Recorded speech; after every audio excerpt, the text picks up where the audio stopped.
रिजवी साहब, आप ये बताएं, हम यहाँ तक पहुँचे थे कि इज्तिहाद, तक़लीद, ठीक है, उसके बाद हम आपने कहा कि असल मर्जा कौन है जिनसे हमें दीन लेना है। तो उसका बाद हमारा आपसे ये सवाल था कि ग़ीबत कुबरा के बाद क्या करें, ठीक है। अब हुज्जत जो है बज़ाहिर मौजूद नहीं है, ठीक है, तो उस पर हम बात कर रहे थे। तो इसी से अब वो मसला सामने आता है जिसको हम फ़कीह की वलायत कहते हैं। देखिए, हमारे यहाँ अहले तशय्युअ के यहाँ जो उसूली मकतब है, उनके यहाँ फ़कीह की वलायत फ़ी नफ्सी ही मौजूद है, यानी कि आप अपने दीन के मामलात में आप आलिम से, मुज्तहिद से रुजू करेंगे, ठीक है। अब उसकी एक शक्ल वो है जो गैर सियासी है, यानी वो फ़कीह जिसके पास सियासी अथॉरिटी नहीं है, वो महज फतवा देगा और जो उसकी तक़लीद में होने का दावा करता है या होगा, वो उस फतवे पे अपनी ज़िंदगी गुजारेगा।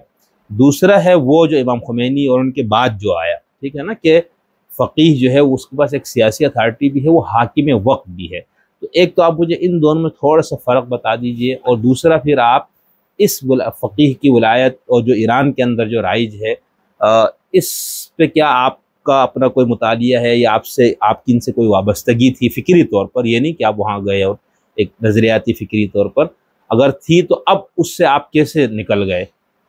देखिए, इसमें काफ़ी सवाल आपने इकट्ठा कर दिए हैं, और उसमें पहला देखिए सवाल ये बनता है कि विलायत फ़कीह क्या है, और विलायत फ़कीह की जो विलायत है वो उसका सियासी निज़ाम और सिर्फ शरीयती निज़ाम, ये दो अलग अलग चीज़ें।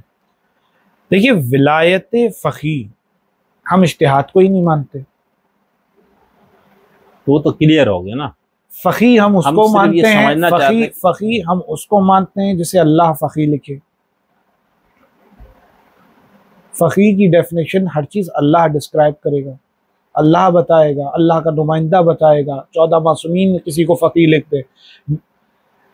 जनाब मुस्लिम को अगर रजुल फ़कीह लिख रहे हैं, या जनाब हबीब इब्न मज़ाहिर को अगर रजुल फ़कीह लिखा जा रहा है, तो भाई इमाम हुसैन लिख रहे हैं फ़कीह, और इमाम हुसैन ज़बान वही हैं, वो इमाम मासूम हैं, वो अथॉरिटी रखते हैं, वो विलायत रखते हैं, वो उलूहियत के पर्दे में हैं, वो उलूहियत का ज़ाहिर है। तो उन्होंने अगर किसी को फ़कीह लिखा तो अल्लाह ने उसे फ़कीह लिखा। अब आपकी फ़कीह की डेफिनेशन पहले आप कर लेंगे, फ़कीह की डेफिनेशन क्या है, वो उससे सारी चीज़। चहल हदीस में ख़ुमैनी लिखते हैं कि जिसने 40 हदीसें याद कर ली वो फ़कीह है। मैं 400 हदीसें सुना दूंगा तो मैं कितने टाइम फ़कीह हो गया? अभी तो आपको 40 हदीसें याद है ना? हाँ, तो फिर आप फ़कीह है ना? फ़कीह हो गया जी। अब जब फ़कीह में, यानी इनकी डेफिनेशन के मुताबिक, मैं फ़कीह अपने आप को नहीं कहूंगा क्योंकि मुझे मौला ने फ़कीह नहीं कहा है, इनकी डेफिनेशन के मुताबिक मैं फ़कीह हो गया। जी, मैं ये 40 हदीसों पे, सिर्फ 40 हदीसों का मसला है। जब 40 हदीसों पे आप फ़कीह हो गए, अब आप आ जाएं विलायत का मनसब, जो कि विलायत एक पूरी अथॉरिटी, परवरदिगार की अथॉरिटी है विलायत, जो अपनी परवरदिगार अथॉरिटी अपने रसूल को दे रहा है, और रसूल के बाद तेरा मासूमीन में आ रही है। वो विलायत की अथॉरिटी को इतना नीचे इन्होंने निगलेक्ट किया है और पस्त कर दिया है कि उसको आके विलायत को जोड़ दिया फ़कीह की विलायत से, जिस चीज़ का दीन में तो कोई वजूद नहीं था भाई। नहीं, उसके लिए हदीसों मासूम ही क्या की रिवायात से इस्तेदलाल करते हैं। मसलन कोई रिवायत आप बताएं। मसलन जैसे एक रिवायत के हमारे बाद जो है ना, आप हमारे रावियों रुवात हदीस की तरफ रुजू करें। उलमा का बाकायदा है फ़अम्मल हवादिसुल वाक़िया फ़रजिऊ इला रुवात अहादीस है ना, तो उसमें कौन सा मसला है? तो हदीस के रावियों की तरफ हम रुजू कर रहे हैं, मजलिसी की तरफ रुजू करेंगे, हम शेख सुद्दूक की तरफ रुजू करेंगे, हम हदीस लेने के लिए। इन्ना लिल्लाहि व इन्ना इलैहि राजिऊन वाला रुजू नहीं कर लेंगे, हम हदीस ले, ठीक, वो भी एक कलाम मासूम लेंगे। मुज्तहिद की तरफ रुजू करने का तो कहीं नहीं कहा गया।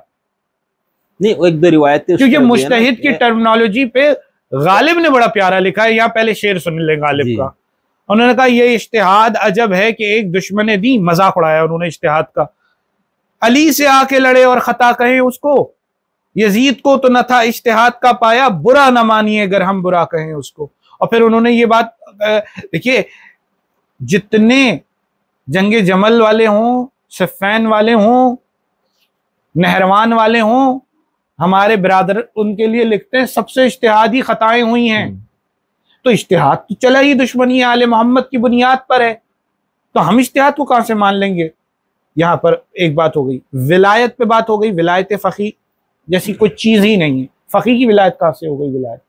अब आप जाए आप के विलायत का मतलब वो अरबी क्योंकि कई मानों में होता है, विलायत का छोटा मतलब ले लिया। देखिए कंफ्यूज ना करें, दीन अरबी क्या हर जबान में जब लॉ की टर्मिनोलॉजी में बात होगी ना तो फिर लॉ के तनाजुर में समझा जाएगा, ठीक है ना। जब डॉक्टर्स की टर्मिनोलॉजी आएंगी तो यानी डॉक्टरी के तनाजुर में उसको समझा जाएगा।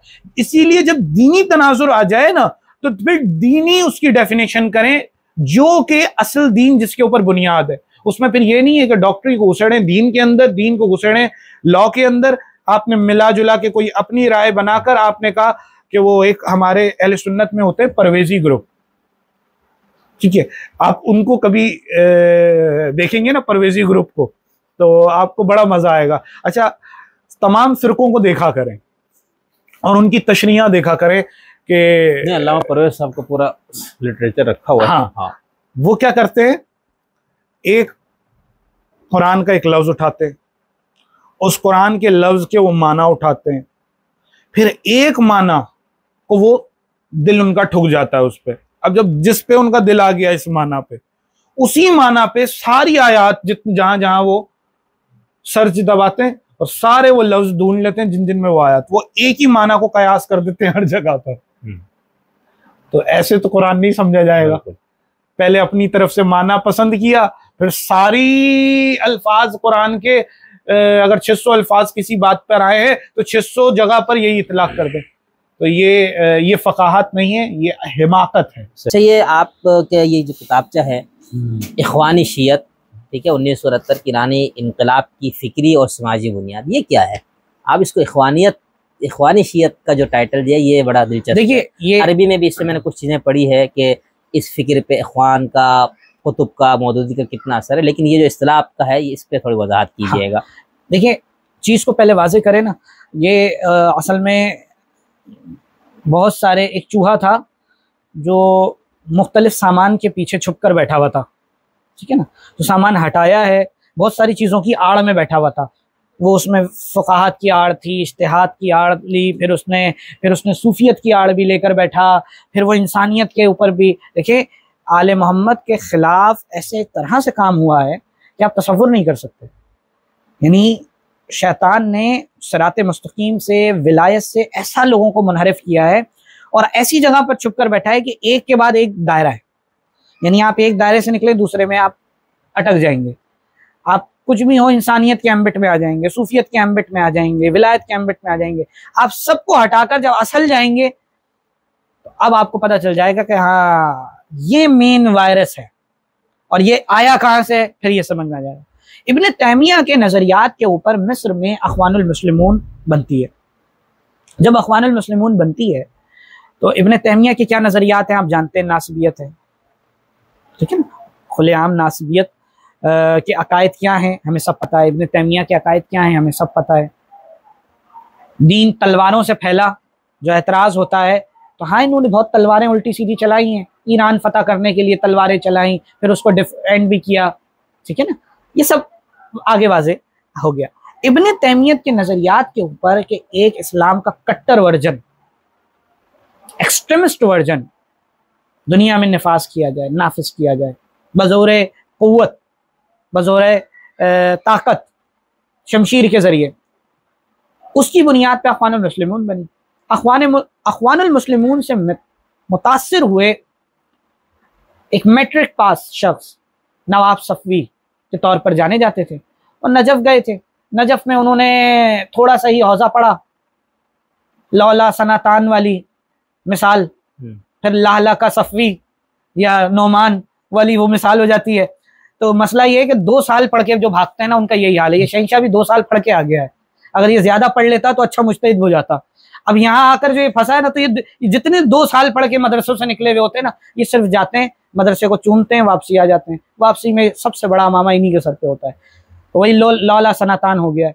यहाँ भी सफ़ी साहब 2-3 साल मदरसे में गए और वहाँ से नजफ से वो निकले और अख़वानुल मुस्लिमून से मुतासर हो गए। और एक जाहिर सी बात है, उनको अट्रैक्शन इसमें दिखी कि कौन इतना लंबा पढ़ेगा और मुजतहिद बनेगा, और ये हमारे बस की बात भी नहीं है। और ये एक पूरा सिस्टम, हम एक काम करते हैं, तलवार की ज़ोर पर हाकिम बन जाते हैं, बादशाहों के ख़िलाफ़ उड़ जाते हैं और मुख्तलिफ बादशाहतों के ख़िलाफ़ हम काम करते हैं। तो उन्होंने ईरान में शाह के ख़िलाफ़ कुछ चीज़ें, कम्युनिस्ट। अच्छा, यहाँ पर एक बात समझना पड़ेगा थोड़ा सा तारीख़ को। इनकलाब की जो भी बात करते हैं पाकिस्तान में, वो 2 तरह के लोग होते हैं। कम्युनिस्ट होते हैं, एक मौलवी होते हैं।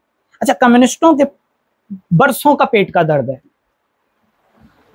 जबकि कम्युनिज्म पे अगर बात करें तो खुद कार्ल मार्क्स को दफन किया है लेनिन ने। मैं जब कम्युनिज्म के ऊपर बात करता हूँ तो कार्ल मार्क्स की एक अच्छी बात है थी जो उसने दुनिया को, लेकिन ये भी मैं वाज़ेह कर दूं कि Karl Marx was not the first जिसने ये बात की है, ठीक है। उससे पहले भी ये बातें होती रही हैं। दुनिया के मामलात लालच और तकसीम ज़र का और प्रॉपर्टी का जो सिस्टम है, वो एक जगह जब मुख्तस हो जाता है तो जुल्म होता है। ये डिस्ट्रीब्यूट रहे वसाइल सबके पास में तो आसानी रहती है। अच्छा, तो इनकलाब की बात ये लोग करते आ रहे थे, ईरान में भी चल रहा था। वहाँ पर नवाब सफ़ी ने देखा एक इस्लामी टच दिया और इस्लामी टच के ऊपर उन्होंने आवाम को, सादा नौजवानों को ट्रेन करना शुरू किया, जो कि हमारे ISO का आज भी मंशूर है, वो यही करती है कि जवानों को इस तरह से ट्रेन करे। तो वहाँ पर उन्होंने कत्ल गारत गरी इस तरह से मचाना शुरू की। वज़ीर आज़म का वहाँ कत्ल भी हुआ, सब जानते हैं, 1944 और इसके अतराफ़ की ये सारी बातें।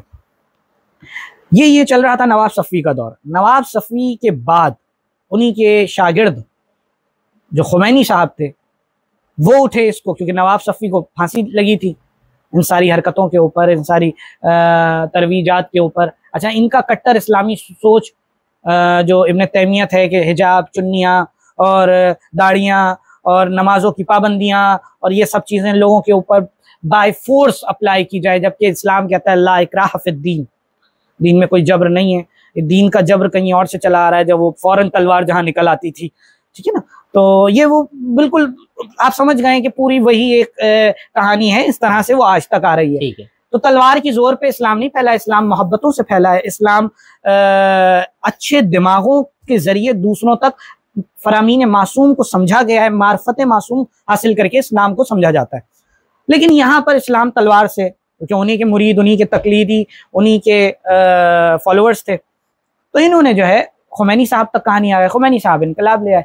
अब आप देखें, अखवानी शियत से कहानी चली, इब्न तैमियत से कहानी चली, इब्न तैमिया से कहानी कहाँ तक पहुँचती है, अखवानुल मुस्लिमून।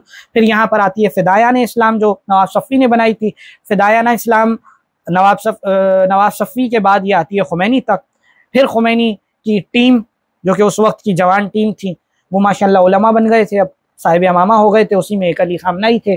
अली खामनाई स्टूडेंट थे फ़िक्री तौर पर सैयद कुतुब के। सैयद कुतुब अखवानी नज़रिए के इक़बाल हैं, यूँ समझ लें, ठीक जैसे पाकिस्तानी नज़रिए के इक़बाल अल्लामा इक़बाल हैं। उनको समझाने के लिए कि सैयद कुतुब अखवानी नज़रिए के इक़बाल हैं। अच्छा, खुमैनी साहब पे थोड़ी सी बात कर लें। यहाँ तो ये सारी चीज़ें थी, इन्होंने एम्बिट कौन सा लिया, एक चीज़ में छुपे कहाँ, जो मैं कहा ना असल चूहा कहाँ बैठा था, वो छुप कर बैठा था। ये नजफ में सूफीज़म को प्रमोट करते थे, जिसकी वजह से नजफ के उलमा इनके मटके से पानी तक नहीं पीते थे। इनको एक नजस आदमी समझा जाता था, क्योंकि मौला का फरमान मौजूद है कि सूफ़ी कोई भी हो हमारा दुश्मन है। और सूफीज़म की रद में, और सूफियत किस तरह से गेम खेलती है, ठीक है ना। सूफियत के ऊपर इकबाल ने भी लिखा है कि सूफियत, और तब इब्लीस की मजलिस शूरा में सूफियों का भी तस्करा है। तो सूफियत क्या है, आवाम को अफ़ीम देकर सुला दो। अल्लामा इकबाल सूफीज़म को कहते हैं आवाम को अफ़ीम देकर सुला दो, ये सूफीज़म है। ठीक, तो सूफियत का मैं थोड़ा सा बताया, माजरत लंबी हो रही है बात, थोड़ा सा इसको अलग अलग कर लीजिएगा। सूफीज़म का भी तड़का लग गया उसमें, ठीक है ना। कट्टर एक्सट्रीमिज्म का तड़का, इब्न तैमिया का तड़का तो पहले ही लगा हुआ था। अब आ गया सूफीज़म की चादर भी आ गई उस पर। यूं चलते चलते इनकलाब आ जाता है। अब जब यहाँ पर इनकलाब आया है और नवाब सफ़ी का दौर के बाद खुमैनी के बाद सैयद कुतुब और अली खामनाई का रिश्ता उस्ताद शागिर्द का, उनसे रूहानी फैज़ भी ले रहे हैं, उनकी किताबों के तर्जुमे भी हो रहे हैं, उनकी चीज़ को जो है। अच्छा, यहाँ पर ये समझ रहे थे, कमाल बताऊं, बहुत इंटरेस्टिंग बात, यहाँ पर अली खामनाई इस वक्त के वली फ़क़ी जो बने हुए हैं, बातिल और झूठे आदमी, वो समझ रहे थे। दूसरी तरफ उसी क्लास में, उसी मकतब से निकले हुए उसामा बिन लादेन भी समझ रहे थे। उसामा बिन लादेन और वली फ़क़ी ये खामनाई एक ही नजरिए के हैं। तो हमने इस किताब को शुरू ही यहाँ से किया है कि दहशतगर्द तंजीमों की जो इस्तिलाह है और ये जो दहशतगर्दी है, एक्सट्रीमिस्ट थॉट है, दाइश के नज़रिए का इस्लाम नाफिज करना हो, तालिबानी नज़रिए का इस्लाम नाफिज करवाना हो, अखवानी नज़रिए का इस्लाम नाफिज करना हो, या विलायत फ़क़ी वाला इस्लाम नाफिज करना हो, ये सब एक ही जड़ें हैं, इब्न तैमिया से चली हुई हैं, अखवानुल मुस्लिमून के नाम से जानी जाती हैं। तो शियत में ये तीसरी शाख हो गई। उसूली, अखबारी 2 डेफिनेशन थी, उसके बाद तीसरी डेफिनेशन हो गई है अखवानी शियत।